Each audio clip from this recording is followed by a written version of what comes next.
If you're one of those Ninja Turtles fans that was disappointed by Mutant Mayhem because it was a little bit too kiddie, I've got some good news for you. We've got an R-rated Ninja Turtles movie on the way. So this last week was CinemaCon. CinemaCon is essentially a convention for theater owners where movie studios present what they have coming up over the next year to get theaters excited for that studio, for the movies coming out, so that they will put their movies on more screens at the theaters, and thus normally a bunch of trailers come out of it, but the people at the festival itself also get some new movies released, as well as getting to see a bunch of exclusive footage. And one of the projects that was announced just yesterday is that Paramount is going to do a live-action R-rated adaptation of the Last Ronin comic book. And if you watched a video I did just a couple weeks back, literally within the last 2 weeks, I put out a video pitching that they adapt The Last Ronin. Mine was a little bit looser than that, a loose adaptation of The Last Ronin, live action in the continuity of the 1990 TMNT series with the rubber suits and everything. But I referenced Last Ronin. I showed footage from the Last Ronin video game trailer that they put out. I picked up these comic books that time as well. Less than 2 weeks later, Paramount says that they want to do my idea for a new live action TMNT movie. Seems like Paramount is watching my channel closer than we thought. So if you're not familiar with The Last Ronin, essentially it's a comic book run 3-4 years back where only one of the Ninja Turtles has survived in this post-apocalyptic world where the Foot returned.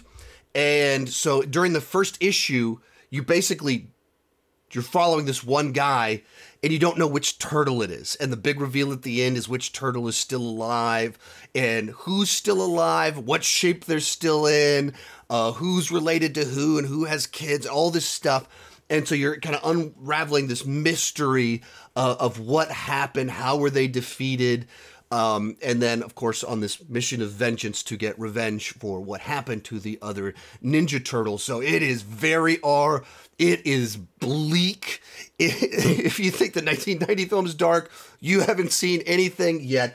And so ever since it came out, people that have wanted that return to the original run of Ninja Turtle comics, because Ninja Turtles was kind of like dramatically, tonally shifted with the 1987 animated show that I grew up on. And then the 1990 movie was like an average between the cartoon and the original comic run. And then Secret of the Ooze just kind of turned into live action version of the animated show in a lot of ways. But people want to get back to the edginess of the original comic book run. Last Ronin took it even darker, and they're saying that's what they're going for here. Which, of course, since I pitched it 2 weeks ago, I'm all for it. So the script is being written by Tyler Burton Smith, who in the past did the Child's Play remake from 2019. I actually liked the Child's Play remake.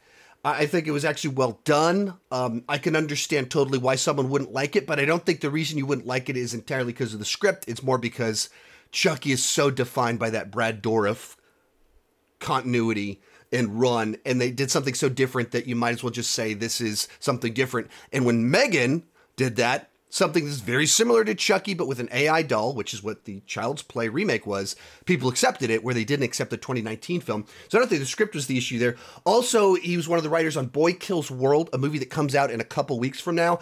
I haven't seen it yet, but I really dig the trailers for it. So it doesn't exactly have a resume that immediately you look at it and you go, oh, that's perfect. I know that this thing's going to be great, but it also doesn't have a resume that immediately worries me either. We don't have a director yet on it. And it's being produced by Walter Hamada, the guy that was the former boss over at WB during a bunch of the Snyderverse and all of the stuff that went down over there. Make of that what you will. I'm excited for it. This is something that I want to see. I really hope they do go back to the 1990s suits. Sure, modern technology or whatever, use the suits, maybe touch it up just a little bit with CGI to remove the fact that you could see the faces through the mouths and stuff like that. Sure, but let's go back to old school practical, gritty, raw, visceral. I'm for it. Remember to join me down below in the comment section. You can check out my thoughts on all of the Teenage Mutant Ninja Turtles films right over here. Thank you so much for watching, and keep talking movies and TV to my